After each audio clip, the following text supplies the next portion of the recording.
Will you know who the people are that watch? No. I'll be able to see them as they tune in, but we'll be monitoring separately. If there's anyone I should keep an eye out for, though, let me know. We can heckle them. All right, so You might want to block all my former students. that's right. We'll do quality control. Yeah, that's right. Well, I think we're officially live now. I've got the go ahead here on Zoom. I want to welcome everybody to our latest installment of Live at 5. My name is Anne-Marie Paquette. I am the Director of Education with the Mosby Heritage Area Association. We are thrilled to be here this afternoon with Bob Jacobs, who is a longtime educator in Loudoun County, but he was also faculty member at James Madison University for many years, and has a personal connection also to the chairman of our board, who managed to wrestle Bob into coming on and talking with us today. So thank you for joining us. Fauquier County. I was an educator in Fauquier County, not Loudoun. Did I not say Fauquier? Fauquier. We want to give Fauquier all the credit or blame. Yes, absolutely. Because of course Fauquier is the subject of your talk today too. You're going to tell us that makes some kind of a little bit about the long history, right? Yeah, right. Exactly. Nice way to put it. Yeah. So before we get started, is there anything else that you would like us to know about yourself? No. Okay, then. All right. I think we will go ahead and jump in. And Bob actually has some images and things that he'll be showing us too. So look forward to that. I will be keeping track of anybody's comments or questions as they come in. So please feel free to leave us a comment in the video section. Take it away, Bob. Thank you, Anne-Marie.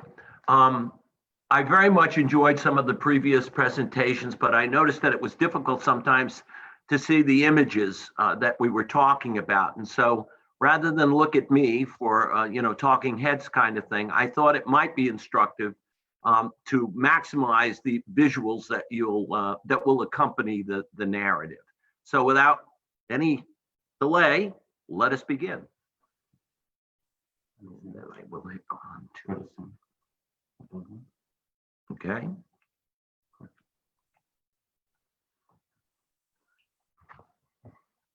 We have technical support on this special edition of Live at 5.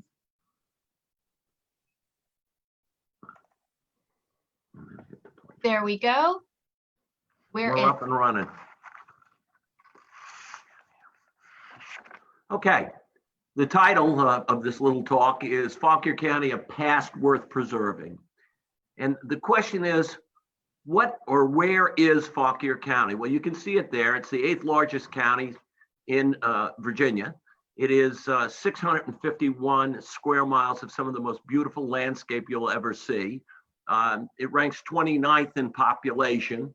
And as you can see, it is a francophone island in an anglophone sea. We see Loudoun and Warren and Stafford and Prince William, and then we have Fauquier. I had an exchange student who was new to my class, and within the first week came up and professed her love for Fauquier County. So, there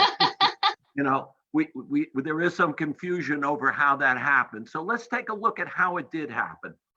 Well, in 1670, the first documented European to set foot on this beautiful land was a long hiker, long explorer, encouraged by William Barclay, the governor, to explore the hinterland. He became the execrable governor who stimulated the Bacon's Rebellion. He was probably more interested in the fur trade to the west than colonizing it. But Lederer went, he was German, and when he came back, he was enthusiastic about what he had seen. Lederer wrote on the occasion of coming back, and it was published in Europe.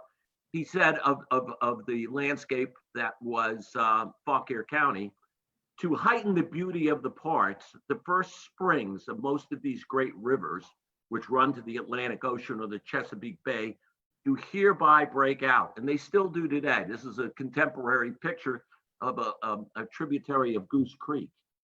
They do hereby break out and in various branches interlace the flowery meadows, whose luxurious herbage invites numerous herds of red deer to feed. And they feed along the Crooked Run to this day. So you're looking at a landscape that is pretty much the same landscape that Lederer saw in 1670. But there's a problem. There was a problem. And it is that this land we're talking about lay beyond the fall line. The fall line, as you can see, is that red line that goes there. What does that mean? That means that ships coming to pick up hogsheads of tobacco or flax or wheat had to stop there because of the falls. They couldn't go any further. They couldn't go any further to deliver goods from England. They couldn't go any further to pick up goods that were coming from the farms in the hinterland. There was also another problem, and that problem was this was a warrior's path of sorts by the Iroquoian tribes, and it was dangerous, as we saw in Bacon's Rebellion, for any white settlers to be beyond that point. So no matter how attractive that land was, it would have been perilous to try and move into that. That would be changed within a few years. Acting Governor Spotswood, Alexander Spotswood, promoted the development of this area. In 1714, he got German ironmongers to come into what is Orange County along the rivers there to get iron ore out of the riverbanks. That would spill over from Germanna into the area near Midland, Germantown, Fauquier County. And so these German settlers were some of the earliest settlers in Fauquier County. And some of the names, Spillman, Holtzclaw, et cetera, are still in the phone. Well, if you don't have a phone book probably today, but there's still families that live in this community to this very day.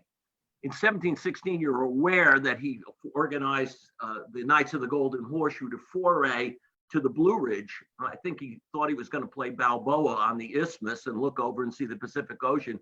The continent was a good deal wider than that, but he was enthusiastic about that. But his main contribution to our story is not only exploring that area, but in 1722, he negotiates the Treaty of Albany with these Indian tribes. They then agree to go on their warriors' sojourns west of the Blue Ridge. This then opens up this beautiful land that we talked about, so ripe for agricultural development.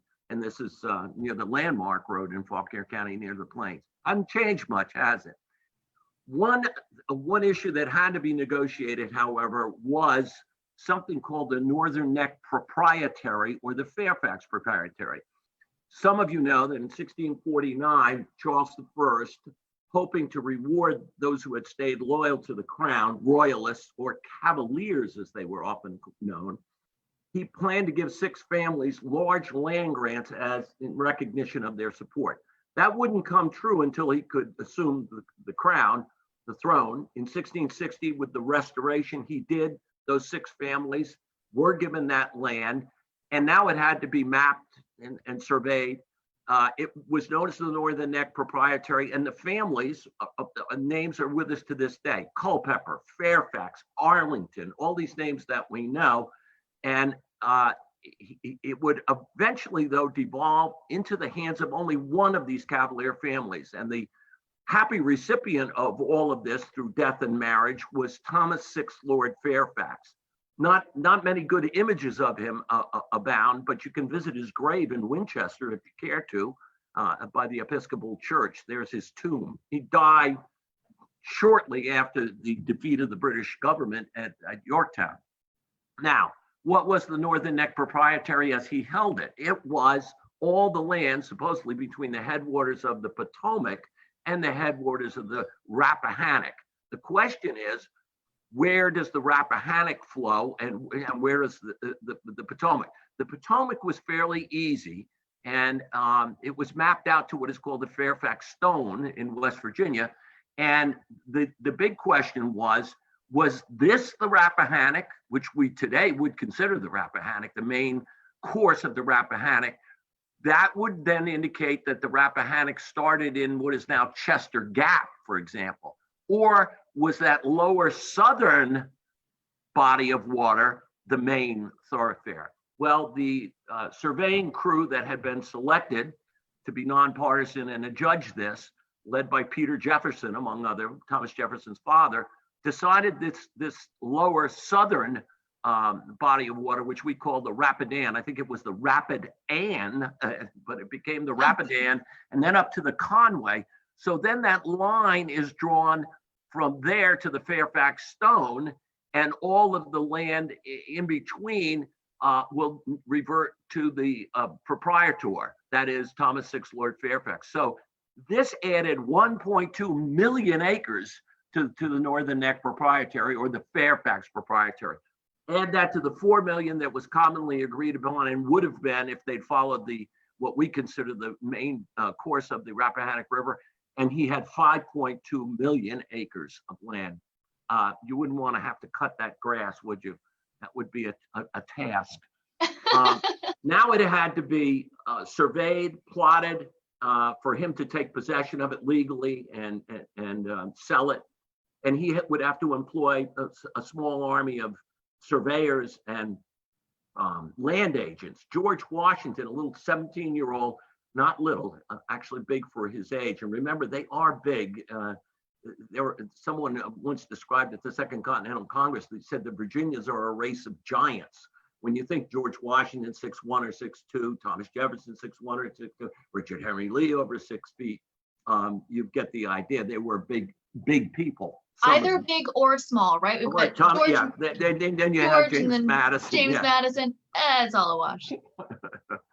Small body, big brain. That's right. George Washington, though, had his eye on the prize. As he surveyed in the Fairfax Proprietary, this young man was already seeing what was the prime real estate that when he acquired the means, he would come back and he would buy land. So he became an early land buyer in Fauquier County.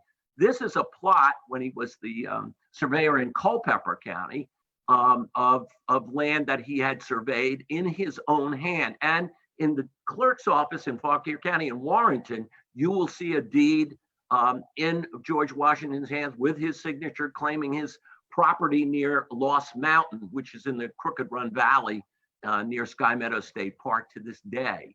So we are the proud possessors of one of the earliest land purchases of the father of our country.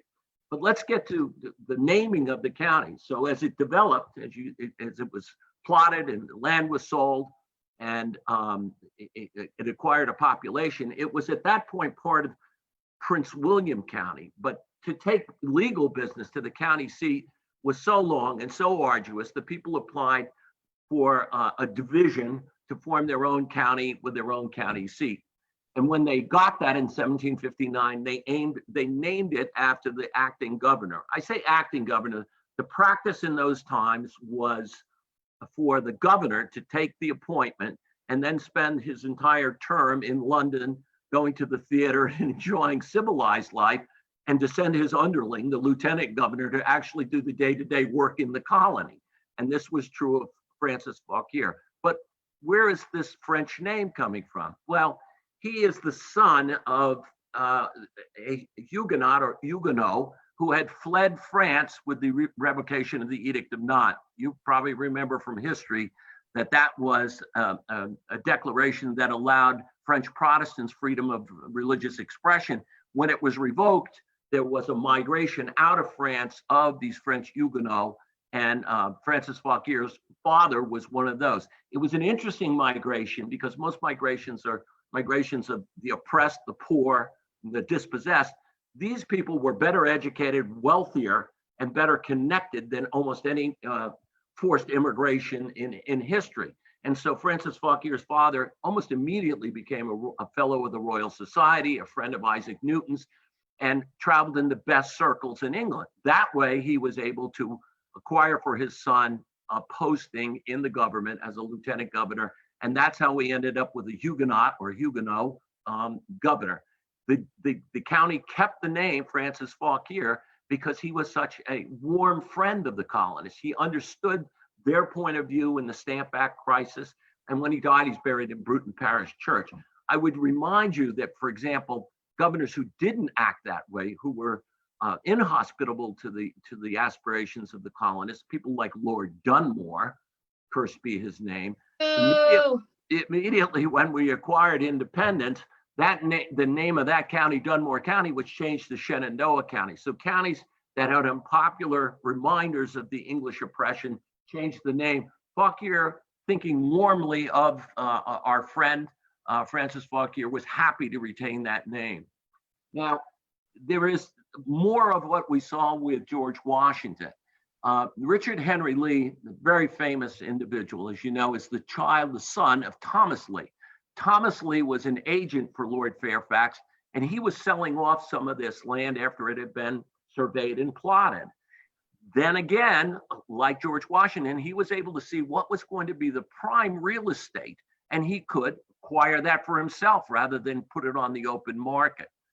Richard Henry Lee was the brother of Francis Lightfoot Lee. They're the only two brothers to sign the Declaration of Independence. He'd been the driving force behind the committees of correspondence. I'm walking you through these bullet points over here. So he was a man of quite of substance. He was in the First and Second Continental Congress, and his devotees insist that he's kind of the father of independence, in that in June of 1776, a full month before the signing of the Declaration of Independence, he offered the resolution for independence. Remember, the wording of it was resolved that these united colonies are and of right ought to be free and independent. So when it was affirmed, all they had to do was write it up in formal language. So was the Declaration of Independence that important, or was the vote saying we're going to leave important? Those who are devotees, I say, of Richard Henry Lee would say that was the case. His was the more important of the two movements. He would later lead the Anti-Federalists and come into kind of contention with many of his old friends. He did not want to see a stronger central government than we had under the Articles of Confederation. But back to his connection to Fauquier County. He realized, as he and his father looked at the land, that fall line where the Piedmont falls off to the coastal plain, that at that point would develop all the big cities: Alexandria, Richmond, Fredericksburg, Falmouth, Petersburg, would all in a series along the fall line develop. That would be the transshipment of goods coming from Europe to the colonists, from the colonists back to Europe. But also that falling water would be a source of power. And so there would be many mills. There would be flour mills, there would be lumber mills. So those would be the entrepot. They would be the commercial centers. Land that was 1 day or 2 days away would become extremely valuable, as anybody coming from the hinterland or going to the hinterland could only go a day beyond the fall line one way or the other, when they would have to stop. If you can see the yellow star up in the left-hand corner, that's where Warrenton and Fauquier County are today. He realized that grain coming from the Shenandoah Valley via Winchester, or coming up from Culpeper, or goods coming from Falmouth, would all get in about 1 day and have to stop and then make the remainder of the journey on the next day. He acquired that land, and very astutely, and by the way, if you stand on the courthouse steps, the old courthouse steps in Warrenton, and look down, one is Old Alexandria Pike, headed to A, as you can see. One is Falmouth Street, headed to C. And Occoquan has silted in, so we don't have an Occoquan Road, but that would have been also 1 day away. Those were the three big ports that the people of the hinterland used. He gave the land. I'll go back one step. He gave the land to the county. The county took it and would eventually build the town around it. Logically, it was a stopping point. Stores grew up, taverns grew up, and the courthouse was built there. It would be called Fauquier Courthouse until 1810, when it was renamed Warrenton in honor of Joseph Warren. Joseph Warren was one of the stars of the Revolutionary period. He would be killed at Bunker Hill a full year before the Declaration and buried in a mass grave, only identified by his dental records. Supposedly the first man identified by dental records in American history. And who was the dental expert? It was the silversmith who put in the fillings, Paul Revere. So Awesome. There's Joseph Warren, a wealthy man who was willing to fight for independence, who dies, and that becomes the county seat. Now, almost from the start, it was an important county, and nothing was more important, and this is the remainder, than some of the early actions of some of our earliest and most prominent citizens. This is Paradise, which you can still see today. Now, the core of the building, you can see that fancy Victorian porch is an add-on, but there has been a house here since the French and Indian War. The inhabitant was Martin Pickett. Martin Pickett was a veteran of the French and Indian Wars, and Martin Pickett was also a veteran of the American Revolution. That is significant, and it's going to be significant in the same way that it was significant for John Marshall. These were guys who actually were out where the rubber hit the road and saw if you have an impotent government, a government that can't tax, a government that can't be depended upon to support military action, pay its debts, et cetera, that your country is somewhat doomed. And he would then have a stronger view of creating a new and stronger federal government. In 1787, the Constitution was written in the Constitutional Convention. The provision was when 9 states signed it, or ratified it, we should say, that you would have a country. That sounds good in theory, but there's a problem. When the 9th state ratified, that would be New Hampshire, there were still 4 states out. Virginia was out, North Carolina was out, New York was out, and Rhode Island was out. Now you can see it, if you take Virginia and North Carolina and they stay out, then South Carolina and Georgia wither on the vine. It'll be difficult to maintain them in the Union. The same is true of New York and Rhode Island. If they stay out, they cut off northern New England and make it difficult for that to develop in the way it should. This also would constitute 40% of what would be the population of all 13 colonies. And obviously, Virginia is the 800-pound gorilla. It's the political, economic, and philosophical center of the country. So the convention in Virginia is going to be extremely important. It goes to Richmond. And in Richmond, there is a fight. And on the anti-side, the don't ratify, stay out, as I said, you have eloquent people. You've got Richard Henry Lee, who's lost 4 fingers in a hunting accident, but drapes his hand in a black silk cloth and waves it, gives great sweeping motions, and is known for his perspicuous performances. But you also have Patrick Henry, who is probably the greatest orator of his age at that point. They're both against the Constitution.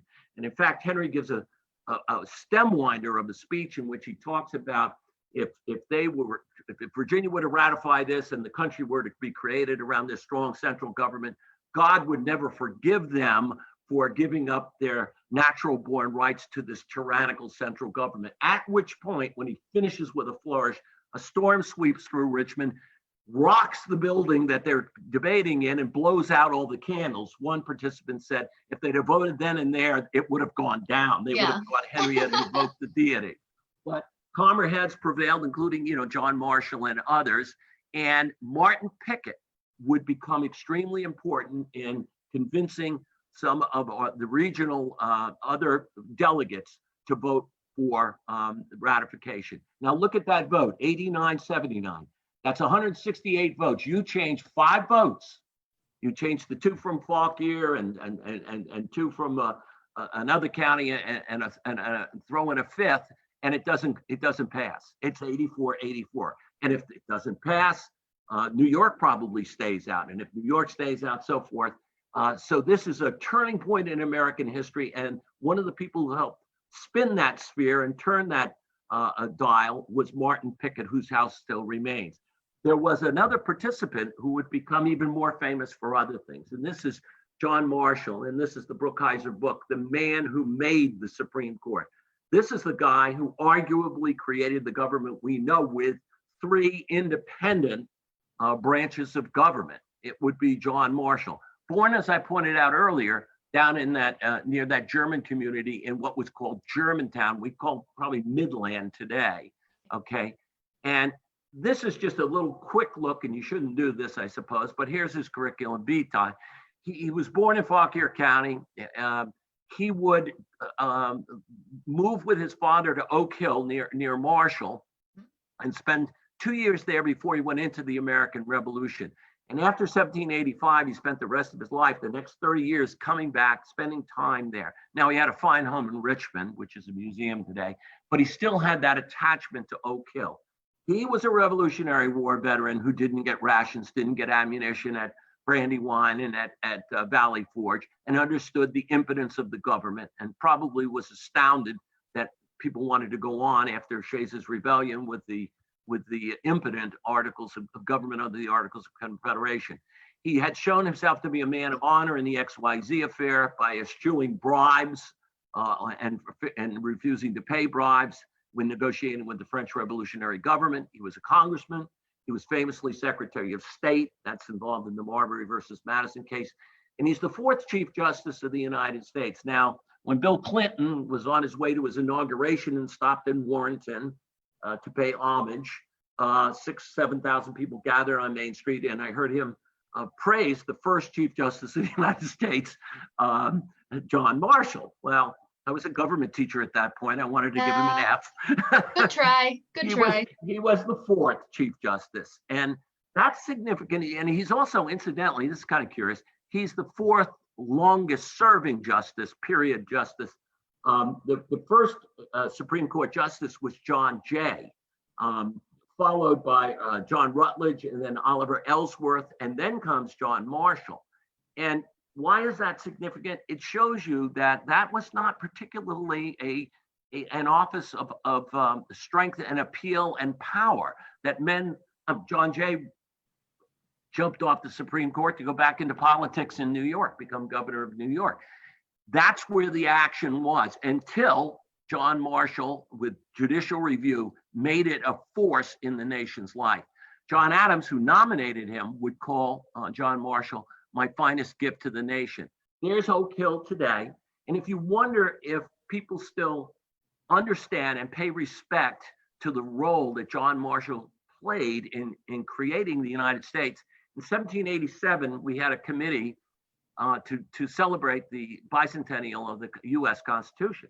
And we invited Chief Justice William Rehnquist to come. And he said, I'd be delighted to come if I can go to John Marshall's Oak Hill and have lunch. So we all went out to Oak Hill and had lunch with Justice Rehnquist. And we also got, Eugene McCarthy and Lloyd Cutler. We got many, many important political figures at that time. And that was all because they wanted to see and be in the presence of the places that John Marshall held so dear. What kind of nation? Well, it was a struggle between Marshall and his somewhat distant, not first cousin, the distant cousin, Thomas Jefferson. Their views were antithetical, to say the least, on many issues. But there are 3 that we want to remember John Marshall for, and one would be Marbury versus Madison. Obviously, he sets down the standard that the Supreme Court can negate an act of Congress. If a federal law is not consonant with the Constitution, it is declared unconstitutional and voided. That was huge. But remember, most laws at that time were made by the states. There was very little federal government to begin with. So Fletcher versus Peck, which involved the Yazoo land fraud case that some of you would know about, that was knocked down, that state action. And so now the Supreme Court judges the constitutionality of the actions of states as well as Congress. And then maybe a third case, and there are many cases, Martins versus Hunters, Leslie, and others. But the one I would pick would be McCulloch versus Maryland, in which he affirmed the whole idea of implied powers. And he also stated the principle that state entities could not tax federal institutions. Remember the famous phrase, the power to tax involves the power to destroy. And he affirmed the right of the federal government to create the second bank of the United States. So now we have a powerful Supreme Court that has jurisdiction over the actions of both states and the federal government. And we have someone who is affirming the importance of the federal government's ability to govern. It would be hard to overstate his influence. And of course, there are reminders of him in Fauquier County. He is also related to another incredible event in American history, and that was the 1825 visit of the Marquis de Lafayette. As an old man, remember, he was almost executed in the French Revolution, but for the for the good offices of the Americans under James Monroe, they were able to save his life. And at the end of his life, with his son, George Washington Lafayette, and that tells you his esteem for the great man, he wanted to return once more to see how the land he had fought for to create a government, how this new republic had done. So in 1825, he comes back, and the country is overwhelmed, really. There are souvenirs. These are gloves with his likeness on. There were medals struck. There were all kinds of paraphernalia to celebrate this, kind of like Michael Jackson's victory tour in the 1980s. It was parties galore. Yeah, it was a big deal. And he would travel. He would make it to all 24 states in just 13 months. And I cannot imagine what that, given the situation with the roads, sleeping conditions, etc. I can't imagine what that did to a man his age and in that condition, but he did it. And he insisted on stopping in Fauquier County. Why? Because of his great admiration for and affection for our very famous John Marshall. And on this site, which you could stand on today, which is the site of something very big during the Civil War too, you can see where they toasted the general. They were well lubricated with alcohol, another Fauquier tradition, as they gave toast after toast. And there you can see some of the memorabilia in commemoration of his visit. So this important visit, and he singles out Fauquier County to come, and he talks about the Revolutionary Sons. We trot out one of the best orators in Fauquier County at that time is the Congressman Thomas Love Moore. His house still stands just a stone's throw away from the tavern on Culpeper Street. And it was said that he orated eloquently, and he could rattle the windows on the courthouse window panes. He could rattle them with his rhetoric. But perhaps the finest, Lafayette, in fact, let me pride of privilege here. Lafayette replied to Moore with this glowing encomium. Now, sir, I am going to cross the Atlantic under the protection of the American national flag. The last land on which my eyes can be fixed will be the Virginia shore. And when, on that moment, my heart shall pour its thankful and patriotic wishes for American prosperity and happiness, I hope you will accept the particular offering of those sentiments to you, sir, and to the citizens of Fauquier County.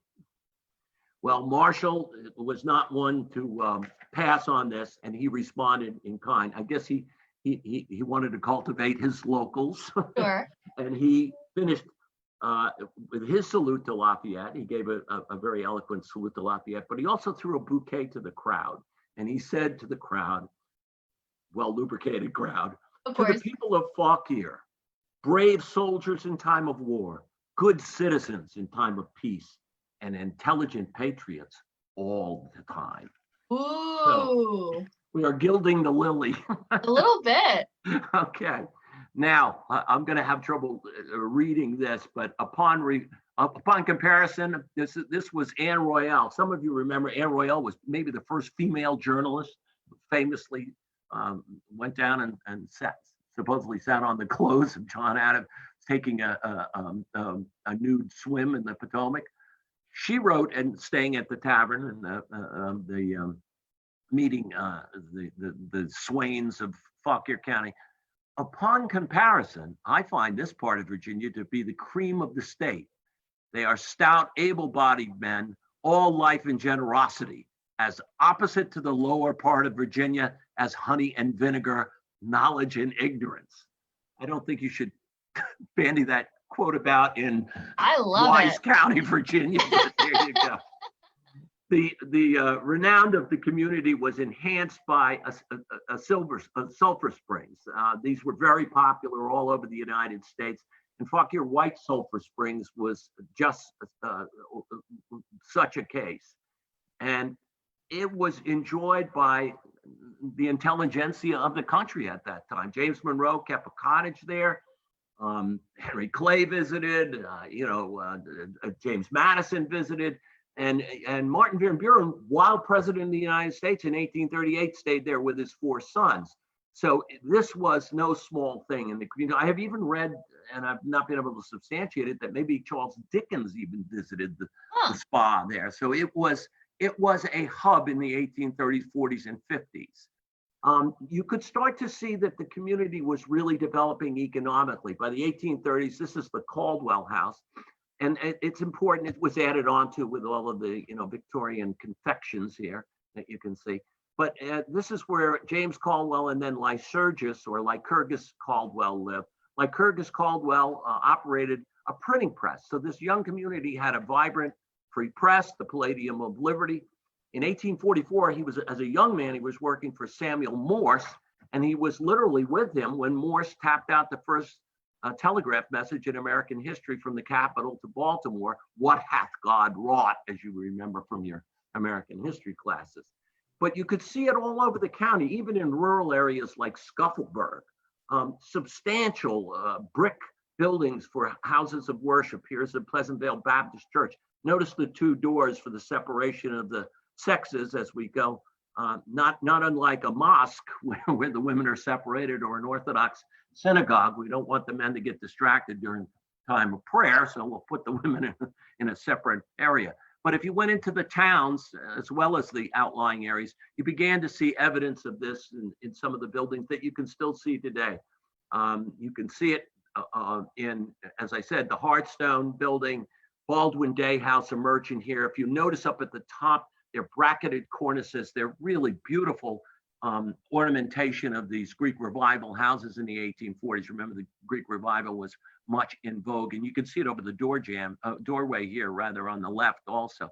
And you just a stroll through the village, and you'll see numerous buildings that are built in the 1840s and early 1850s. This one's probably as interesting as any. It's called the California House, and it's now law offices.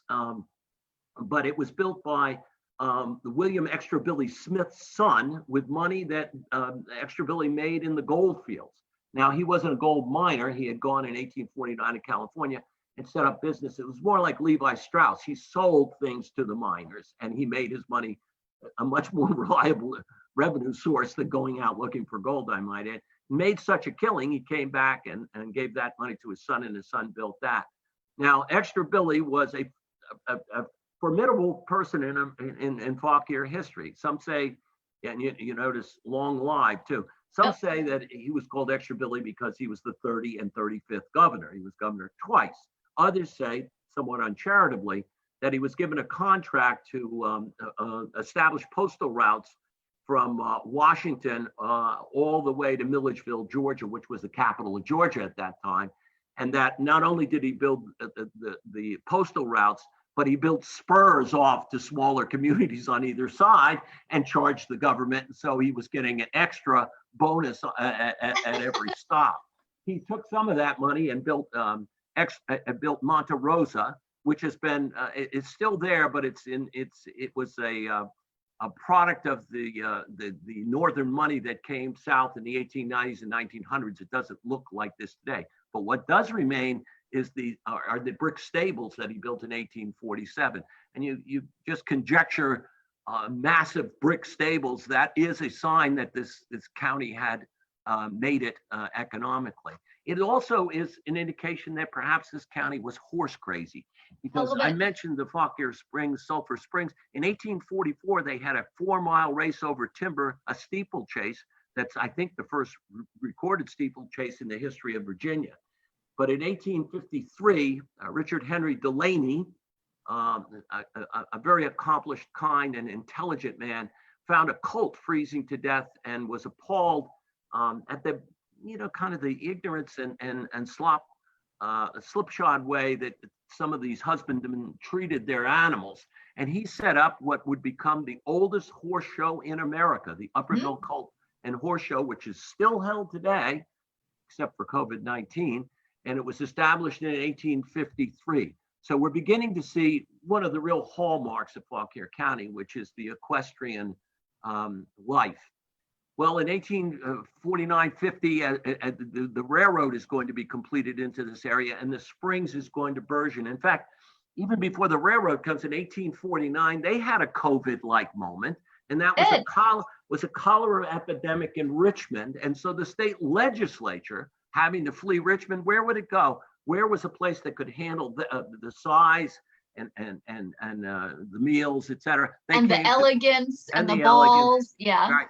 So they came to Fauquier County, and they came to the Springs in 1849. They were here from June 16th till August 16th. And my friend who's on the board at the Springs Club, that's now a golf course, said they didn't pay their bill.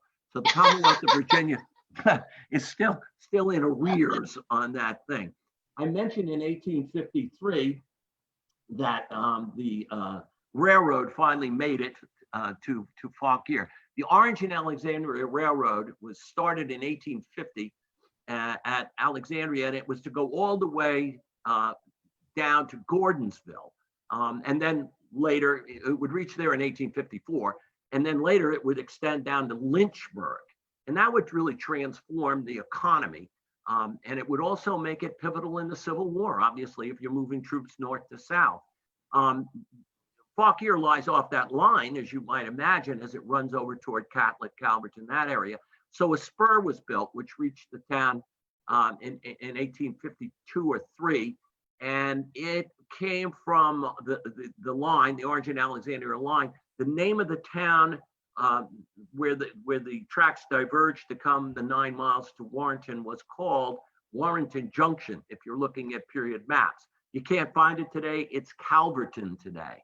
But that becomes very important. And of course, what happens when you've got a rail line and people can get their produce there, or they can come to the Springs for the summer with their families, you have more prosperity. And you can see it again with I urge you to get Eugene Shields' walking guide to Fauquier and just walk through Warrenton or walk through Rectortown or walk through any of the Paris, any of the communities, but you'll be richly rewarded with the architectural panoply that greets your eyes. During the Civil War, this, like most of the churches in town, the upstairs was used as a hospital with blood on the timbers, and downstairs a stable. The steeple was not there at that time. But you could also, Dr. Bispham, a very famous doctor of that period. This is called Carpenter Gothic. If you look at the windows, you can see the Gothic window there. And an excellent example of that, right next door, basically, the Shackelford House, also built in the same time period. And notice that cast iron railing around the porch, still a great beauty. And next to that, basically, is the Spillman Hunton House, which was started in the late 1850s, finished in 1860, 61. It's probably most famous for being the home of Mosby, 1875 to 1877, and then Eppa Hunton. But Dr. Spillman was a famous judge. And the Fauquier Bar was always, from the time of John Marshall, one of the most respected bars. And we still have some of the best, legal firms in the state here. And you could see, though, that there was something else cooking, and that was what was happening with the population. Starting very early on, it's not as big, but it quickly, you can see the percentage is going to explode. And by the time we get to 1820, 1830, 1840, 1850, and 1860, this is going to be a Black majority county. Yeah. Now that, when I moved here 45 years ago to teach, you could have knocked me over with a feather if you told me that, because the Black population then might have been, I think it was 16%, something like that, maybe 19% at most. And yet it was over 50%, and now it's 7.8%. So newcomers do not associate a large African-American presence or history or community, which is a shame, and we're trying to do things about that. But that was the case then. And that is significant. Why? Because in the 1850s, slavery was a front burner issue. And here we can see a post from Robert Eden Scott, very famous guy who went to the Secession Ordinance Convention, was a slave owner, had 33 slaves, but also did not want disunion and stood against it. You might also know that during this period of occupation, he went out to try and grab stragglers, Union stragglers, they said they were, who were stealing things, and he was killed by them. So he died very tragically 5 years after this bill. But you can see that he's asking that anybody capture a runaway slave from Warrenton, Fauquier County, a Negro man named Cornelius, dark mulatto of medium height, etc. So there were issues. And the old Moonlight and Magnolia's, account of, oh, the darkies were happy, we took care of them, they loved us, they were faithful to us. It is often belied by the evidence. Another good story ruined by an eyewitness kind of thing. One of the most compelling stories, though, is Dangerfield Newby. Dangerfield Newby, and the families moved from Culpeper to Fauquier, and the people who owned them were on both sides. But Dangerfield Newby grew up, at least in part, in Fauquier County. Mm-hmm. His father was a white man, his mother was a slave, and his mother was owned by a man other than his father. Right. And yet Dangerfield's white father lived with that slave woman and produced a large family. He later would take them to Ohio and they would become free. But in the interim, Dangerfield had married a girl that was in Fauquier, and he would try to buy her freedom. She would plead with him to come. And when he fell in, let me move that back. When he fell in Harper's Ferry, he went with John Brown to Harper's Ferry in October 1859, 16. He was the first of Brown's army to be killed. And some wondered about how there were 4 black raiders in the army of the 22 men who went with Brown. And some wondered about his motivation. They found on his body the following letter. This is from Harriet, Dangerfield Newby's wife. Dear husband, I want you to buy me as soon as possible, for if you do not get me, somebody else will. The servants are very disagreeable. They do all they can to set my mistress against me. Dear husband, you are not the trouble I see these last 2 years. It has been like a troubled dream to me. It is said that the master is in want of money. If so, I know not what time he may sell me. And realize lots of Virginians up against it are selling off as from the 1830s on, as the 5 civilized tribes of the South are pushed out of Alabama, Mississippi, Georgia. This is opening up as cotton and big turpentine plantations, things like that. And so that's where they're going. Families are being broken up in Virginia and sent down to the deep South, to the Black Belt. And she says, master's in want of money. I don't know at what time he may sell me. Then all my bright hopes of future are blasted. For there has been one bright hope to cheer me in all my troubles. That is to be with you. For if I thought I should never see you on this earth, life would have no charm for me. Do all you can for me, which I have no doubt you will. I want to see you so much. The children are well. The baby cannot walk yet. The baby can step around anything by holding on to it, very much like Agnes. I must bring my letter to close as I have no news to write. You must write soon and say what you think. Say when you think you can come. Well, he was not able to come. He had tried to buy her. The slave owner had set a price. He met the price, or was about to meet the price. He raised the price. Yep. And so Dangerfield Newby, feeling there was no other option, joined the Brown Army. He would be shot first. I think he was wounded first. And then a sniper, out not having any rounds of ammunition, put a 6-inch pike in his musket, shot him through the neck, and he was badly shot. There's a disagreement over what happened, but many contemporary accounts said his ears were cut off, his genitals were mutilated, and he was thrown out to the hogs. Certainly, and other accounts say he was buried in a shallow grave and the hogs got into it. But his body was treated with, no respect whatsoever. It would be later, he would later be disinterred, or at least what they thought were his remains with some of the other raiders, and he would be reinterred at Elba in New York State at the Brown place, in a place of honor. There's another connection to this pivotal event in American history that's a Fauquier connection also, and that is the fact that, and just let me pause 1 minute. I'm going to read one other thing. I meant to do this, and I'll back it up just 1 second, if you'll please excuse me for this oversight. One of the Brown raiders, a white man named Aaron Stevens, wrote this out. This was a poem written by Frances Harper, who was a free black, but she was very active in the Underground Railroad and the abolitionist movement. And she wrote this poem, and it was on the person of one of the Brown raiders, white guy, who was executed. This would be Aaron Stevens. And also Albert Hazlitt sent it to his girlfriend. And the title of this poem, and I don't know that many of our listeners know this poem because Frances Harper is not as well known as I think she should be. She had written this, "Bury me in a free land." And it goes, "Make me a grave where'er you will, in a lowly plain or a lofty hill. Make it among earth's humblest graves, but not in a land where men are slaves. I could not rest if around my grave I heard the steps of a trembling slave. His shadow above my silent tomb would make it a place of fearful gloom.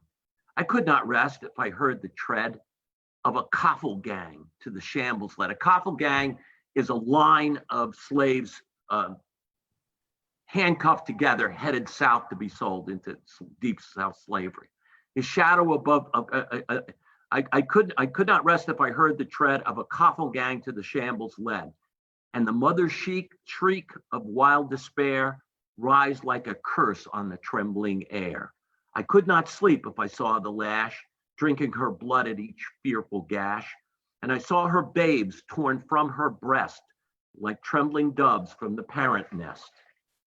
I'd shudder and start if I heard the bay of bloodhounds seizing their human prey, and I heard the captive plead in vain as they bound afresh his galling chain. If I saw young girls from their mother's arms bartered and sold for their youthful charms, the fancy girl markets in New Orleans, my eye would flash with a mournful flame, my death-pale cheek grow red with shame. I would sleep, dear friends, where bloated might can rob no man of his dearest right. My rest shall be calm in any grave where none can call his brother slave. I ask no monument, proud and high, to arrest the gaze of passers-by. All that my yearning spirit craves is bury me not in a land of slaves. And that was found on the John Brown Raiders actually copied it out in their own hand, and that would be Aaron Stevens and Albert Hazlitt. So this resonated not just with Dangerfield Newby, but with some of the others. Now, at the trial, Warrentonian Samuel Chilton, one of the preeminent lawyers in the land, took on the defense case of John Brown. Remember this case, which should have been a federal case, because we're in Harpers Ferry, Virginia, at the federal arsenal, and he's committed acts of violence against the citizens of that community and also on the property of the federal government. It's the federal forces led by Jeb Stuart that are going to be sent to and Robert E. Lee to quell the uprising. And smart Southerners wanted the federal government to be the fall guy and have to try him for his misdeeds or his violence. And yet Governor Wise insisted that he be tried for treason versus the Commonwealth of Virginia. And so Virginia is going to end up making the martyr, if you will. And one Fauquier wag said of Governor Wise, "Here we have a governor who's neither good nor wise." And Chilton explains to John Brown that he could probably get off or get a mitigated sentence if he pleads insanity, that he's got correspondence from numerous people in Ohio who will sign affidavits to the effect that many in Brown's family had nervous breakdowns, were mentally impaired, were crazy, etc. And Brown dismissed it. He said, "I want to die for the cause." Basically, Chilton then resigned as his counsel. Incidentally, well, I don't want to forget it. We'll get to the next thing. You can see Fauquier County at this point is 3% free Black and 49% slaves. So 52% of the population is Black. Now, after he's captured in October, he's not going to be executed till December. The word is going through the slave quarters as to what happened, and the Southerners are somewhat nervous, let us say. Now, they had militias, and in fact, in a recent tax levy, the county of Fauquier had dedicated $30,000 to funding white militia groups to ride around those parts of the county. They were known as the Patty Roll or the Patrol, to make sure that any Black person out had a pass from his master, that sort of thing. Turner Ashby had formed the Ashby Mountain Rangers in 1852 to guard the area near Markham where the Manassas Gap Railroad was being built, primarily because he said the Irish laborers on the rail line were sneaking off drunk at night and stealing chickens and hogs and creating all kinds of damage. But that would be converted into a patrol to watch Blacks also. WHF, William Henry Fitzhugh Payne would form a group also. It would become known as the Black Horse Group, later be 2nd Brigade in Fitzhugh Lee's division. And they would both form these organizations and be very active at that time. They would also be called upon, as you can see here, if you look at this red circle, that's Turner Ashby. He will be asked to supply security so that abolitionists can't raid Harper's Ferry and free Brown or disrupt the hanging, that sort of thing. And so they're there. That was a notable event for a couple of reasons. And one is it obviously is the spark that generates a path from which there's almost no turning back. But in the crowd that day, in one of these VMI, you can see the VMI cadets lined up there. One of the VMI uniforms is Edmund Ruffin. Edmund Ruffin is the man, wealthy planter from Southside Virginia, who claimed he pulled the lanyard at Charleston that was the first shot on Fort Sumter. So he claimed to be the man who fired the first shot of the Civil War, first official shot of the Civil War. He got a VMI cadet's uniform and stood in the row so he could be, this is 2 years before, so he could stand close and watch Brown be hanged. Another witness to this who was just absolutely astounded and bowled over and impressed was John Wilkes Booth, who disagreed violently with the motivation, but loved Brown's theatrics. Brown took it with preternatural calm and said, I lift mine eyes up to the hills whence cometh my understanding, but also said, I, John Brown, now believe that the sins of this guilty land will not be washed away but with blood. And John Wilkes Booth wanted to make a kind of dramatic gesture like that sometime in his life to be remembered in history. And of course, he certainly tried.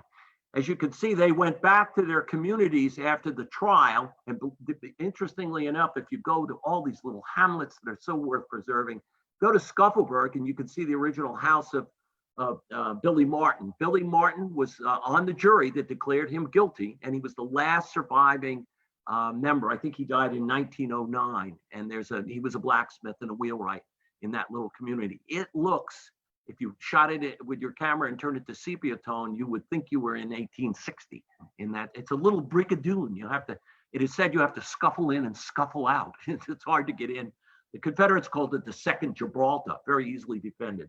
But these guys should have been on extra alert. There were rumors that slaves were burning barns, etc. This is Belle Grove, where Amanda T. Edmonds kept a diary. I recommend it. Society of Rebels, if you can get it. It's annotated. It's excellent. And she then said of what was going on. Her brothers would be in the Mosby's. Yeah, there we have it. And they would be with Mosby and her kinsman up at Mount Bleakwood also. But she is the one who observed the following. She said, some of the men, the local slave owners, those that own the most and vilest slaves, seem perfectly easy. They're relaxed. They're not worried about John Brown's raid and its effect. Oh, that they would take and confine them. Why don't they do it? I fear it will be too late if they put it up much longer. So despite all the rhetoric about our servants were happy, they were content, there was real fear. Some were running off, some were burning barns, etc. All right. In 1860, we had an election in the midst of all of this drama over the John Brown trial. And you can see it would be March 1860 when the last of the raiders were executed, Hazlett and Stevens. Abraham Lincoln was running, and these are the results, as you can see. Now, the Commonwealth of Virginia did not vote for Breckinridge, who was more of the hard line, we need to leave to preserve slavery. They voted for Bell, as you can see, narrowly, but they voted for John Bell. And he was in the Constitutional Union Party. He wanted to keep the Union together and figure out a way that the Southern states could keep the institution, maybe not expanded as much as Breckinridge and some of the other pro-slavery people would. So Virginia looks like, in Fauquier County, they look like they're trying to go with a more moderate, although they did go for Breckinridge, the county did go for Breckinridge, which is a little surprising because the state didn't. Will you notice that there is one recorded vote in Fauquier County for Lincoln? And that would be Henry T. Dixon, yep, whose farm Vermont just sold. It's at the base of the Cobbler Mountains. And he went with pistol in hand. I remind you, to vote then was either viva voce voting or ticket voting, both of which were public showing how you were voting. So he took his life in his hands voting for Lincoln. Of course, he took his gun in his hand also, so Right. maybe he didn't take his life. He'd later be assassinated by an ex-Confederate in Alexandria. They had a long-standing feud, though, before the war. Incidentally, the guy that killed Dixon, shot him, he'd be shot later in another scuffle over another election. So the wheel kept turning there. But this was, Karma. again, another pivotal event. All right, in April 17th, 1861, Virginia held a convention to decide whether to secede or not. Now, earlier, April 4th, they had voted against secession. Virginia had 2 delegates, Robert Eden Scott, the guy I talked about earlier, who had the bill for the runaway slave. He went, and John Quincy Moore, a young attorney and VMI graduate, well-respected, he went. They both voted the first time against secession. In the interim, there was the bombardment of Fort Sumter, Lincoln calling up the troops. They took a second vote, and Virginia voted to secede 85 to 55. Both Fauquier delegates voted this time for secession. The local plebiscite, it was then referred back to the counties. They said, our delegation has voted to secede. Do you agree? The county vote on that was 1,809 to 4 to leave the Union. And there we see the courthouse at this time. That courthouse was built in 1854. It's a doppelganger for the one we have now. That was burned down when a liquored up crowd got out of hand at a political rally, and their torches set the swallow's nest on fire up on the Doric columns, and they managed to burn the whole courthouse to the ground in 1889. So this is the 1890 one we have today, but it's identical to the one that's there in 1860. Even before major operations opened up, the first to fall was a Fauquier boy, John Quincy Moore. He'd fall at Fairfax Courthouse in June 61. He was the guy who'd gone to the convention and voted for secession. It's not clear if he wasn't shot by his own men across the road, friendly fire, but you could still see his house today, very famously there. And you could see that Fauquier Warrenton was going to have a difficult time staying out of this war, with rail lines cutting both ways. When the first battle broke out, if you look in the upper right-hand corner, you will see at Ashby's Gap, where the blue arrow is, you can see Stonewall Jackson coming through that gap, jumping on the Manassas Gap Railroad and coming into the battle at Manassas from this junction. Again, if I shot this in black and white, you'd almost wouldn't be able to tell what era it was from. Why am I putting it in there? Because it's the first time supposedly in history that combat troops were moved into battle by rail. Now they went 30 miles, but it took 8 hours, and Yep. it took 3 days to get all the troops there. But nonetheless, they did come in at the appropriate point on the battlefield to turn the tide of that battle. John Quincy Moore would soon have company. As you can see, this young 32-year-old would die in the first battle of the war, the first major battle of the war. And so you have, the cream of Fauquier's youth, or the next generation, the seed corn. They're all being killed. This is going to be difficult. This is what it looked like in Fauquier at this point. I'm almost done. This is Mecca, which was built in 1859. And it would be a place where every time the army, and it's in debate, but it is said that Warrenton changed hands 63 times. The Confederates were in charge, the Union was in charge. And each time the staff officers took over the biggest houses in town and made them their headquarters and stayed there with their officers. Notice, will you, this fellow that's second from the right, going up the steps with the long boots there. That's Alonzo Cushing, and got the Congressional Medal of Honor from Obama in 2014, who famously said, it's never too late to do the right thing. One of the real heroes of the American Civil War, if you're pulling for the Union, which I am. All right. What was it like to be in town at that time? The ladies exhibited their secession proclivities in many ways. They would walk the streets with a secession knot of ribbon, tiny rebel flag, and turn their sometimes pretty noses as they passed a Union soldier, and would step off into the dusty or muddy streets to avoid passing under the flag of our country. How about that? I love also the passing insult of their sometimes pretty noses too, right? Passing a judgment on the local ladies. That's good. And at Kenlock, just so you don't think there was total solidarity, there was some, anxiety over this war that we were now in, us Fauquier people. Very few Virginia troops. He's at Kenlock, and soldiers are stealing his chickens and his pigs and everything, and they're Confederate. His nephew was in the Confederate Army. His son will serve with Mosby. He writes in his diary, very few Virginia troops are among the stragglers. They're nearly all from the South, mostly from South Carolina and Georgia. Our poor Virginians are in the front of the battle, striving to deliver their homes from the ruin for which they are indebted to South Carolina, the land of stragglers. So as the war ends, Fauquier is picking up from the devastation of having two armies surge back and forth across it for 4 long years. But perhaps Fauquier, which remains stable, as you can see, unbelievably stable for 100 years after the war, faces a bigger challenge. You can see nestled in against neighbors that are growing at 96, 97%, 52%, 30%, huge population changes. And you can see it will go on from 2010 to 20. Loudon is expected to gain 100,000 more citizens. You can see Fauquier is supposed to gain 10,000. Prince William, you take Prince William and Loudon, and their combined populations are bigger than the lowest 4 states, I think, in the Union and DC. And if you add Fairfax is bigger, I think, than the smallest 7 states. And Stafford, you can see the growth there. And if I added Spotsylvania, you'd see even more. Warren and Clark are about the only places that are not growing like the rest of the region. So we are in a challenge. There you can see us, that little sliver of white nestled up against Clark County with its 14,000 denizens, another one.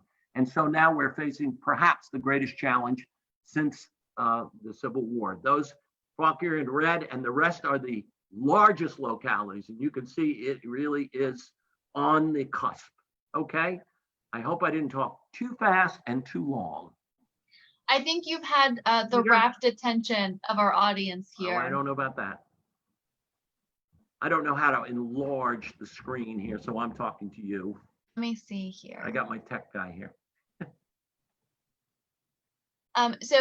So we did have a couple of observations or a couple of questions. We did have Allison Herring asking about the pandemic visit. So I'm really glad that you touched on that when the Virginia legislature was here. Another tie into the horse country aspect too is to celebrate the end of the legislature staying at the White Sulphur Springs. They actually staged a games. So they had what they called joust at the time, and they also had a steeplechase, which incidentally was won by a young Turner Ashby. So you have kind of the confluence of a lot of these themes, all taking place right there. And they still do the jousting tournaments at Hume and several of the other communities. So that's neat. They do. They absolutely do. Right. Bob, at the bottom of your screen in the very middle, you should have a button that is like to unshare your screen. We seem to have a problem. I'm not sure. Well, I know folks are at least seeing us in a little window here, so we'll continue in the meantime, even if that's where we are. We did have one question. Maybe I think we got it. There we go. We did have one question, kind of a left fielder. Was Robert Eden Scott murdered by deserters? Well, they were stragglers, and yes, they were deserters. I think that the contemporary accounts describe them certainly as deserters. Yes. Yes. Not under strict Union command, which a very bad problem. You know the Edward Carter Turner, that stragglers were on both sides. Absolutely. And it was a huge problem. Yeah. We did have one person ask Andy, asking if Mr. Jacobs' presentation will be available once we're not live anymore. And thank you, Delaney, for giving a quick answer to that. I'll mention it here and be sure to comment afterwards as well. This program will be saved on our Facebook page as a video that you can watch afterwards, but we will also upload it to our YouTube channel so that at any time in the future, you can come back, listen again. I know I'm going to have to go back and watch at least once to pick up on a couple of these details that that Bob was talking about. It seems like everyone else is chiming in. They're happy to see you. Maybe some former students of yours, be Stribbling, give you a quick shout out, and a couple of others that were really excited to see you. I had a question for you, and this may be a good thing to be kind of a parting question is, we of course have these bigger names from Fauquier County, John Marshall, and others. Do you have anyone who is a Fauquier figure that you would recommend folks to read about? Whether it's someone who's lesser known or someone that it's lesser known that they're even from Fauquier, or maybe it's just a favorite biography that you have of a Fauquier figure. There are two people who intrigue me, and it's probably not as exciting as reading about Mosby or reading about Turner Ashby or something, but John Barton Payne was an incredible human being, not born here, but raised part of his life here. And he's the head of the Red Cross, and he is the head of the Red Cross with the 1927 flood that was just horrific and had a tremendous impact on our country. And he ran the relief efforts there. And he was also at the beginning of the Depression, but under Hoover, before the federal government was doing much of anything. And he's also the guy who started the Virginia Museum of Fine Arts and got that going. He's the guy who built the public library in Fauquier County. He's just a tremendously admirable figure and did something with his life. Yeah. That appeals to me tremendously. I don't know that it's the most exciting thing, but if you're not aware of who he is, I think it's worth pursuing a little bit. And the other person that's kind of interesting to me is Paul Mellon and all the good things that Paul Mellon did. And if you walk into the cemetery at the Episcopal Church in Upperville and you go back there, I'm just always amazed at what a simple little grave he has. Home is the sailor from the sea. It's just the way he comported himself, the good he did, the Sky Meadows, et cetera, the Virginia Museum of Fine Arts, the National Gallery, pulling out a paycheck and for $95 billion, writing a check and building the East Wing of the National Gallery. Those are all figures. I think they would be worth it. I think Eppa Hunton is a fascinating individual. He was at the center of a lot of things, including the famous Electoral Commission of 1877. So I'm trying to think of George Norris Brooke, who was the head of the Corcoran. Read about him and read about how if we could have gone on longer, I have pieces on the Reconstruction and the different period, and one of the sets of slides I have is of the work he did in portraying newly freed African Americans as human beings rather than caricatures, and what he had to say about that. Richard Norris Brooke is one of my personal favorite Richard Norris Fauquier, Brooke, right? Yeah, one of my favorite Fauquier residents. Of course, his father was the mayor of Warrenton, and the family is very well connected. And of course, his brother fights with Mosby and goes to Hong Kong with Mosby too. And then here's Richard Norris Brooke, who is painting them in French humanism. Is painting Warrenton Black residents. Early in his career has furling the banner, which is the Confederates, folding and you think this guy is going to be an apologist for the lost cause, and he ends up being a much more nuanced human being. So that Richard Norris Brooke, and you can visit. If we had gone on longer, I would have taken him to the cemetery and showed you all the different people that there. And there's some fantastic stories in that cemetery. Yes. So maybe another time. I think we're going to have to at least have a part 2 where you take us further in the timeline, or we can have a whole thing about talking about some of our favorite Fauquier residents. Well, but I think we're reaching the end of our timeline. We have, I'm sure. We've had a lot of folks chiming in that they're really glad that you came on the presentation. They learned new things about their hometowns. We're really glad to see you up on the screen. Do you have any parting words for us here? Well, just thank you very much, and just like to say again that the resources, I'm just in awe of the resources that the MHAA have put out, Rich Gillespie and you and Delaney and all the people who work on these things.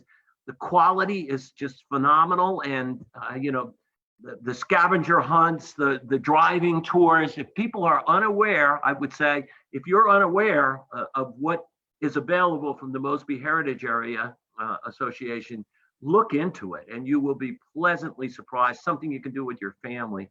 And thank you. And I would like to do a mea culpa and say, I'm sorry I talk so fast. I was just trying to get through the material. I didn't know quite how to do it.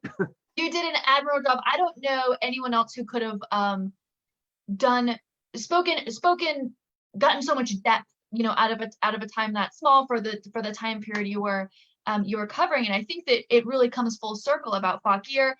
It originated a lot because of its geography, and that That's geography informs its history, socially, Mhm. politically, et cetera. And I want to thank you also for prompting folks. If you're interested in this history, if you're interested in seeing these landmarks, these landscapes, please visit our website, mosbyheritagearea.org. We have a wide range of digital assets that you can visit digitally, and also our scavenger hunts and our driving tours that you can take with you as a guide to go see these places. Lots of fresh air opportunities, Yeah. lots of ways to stay safe and distance, but then to go see what it is we're talking about. So I'll do a final goodbye and join us again next week for Live at Thank you so much for your patience.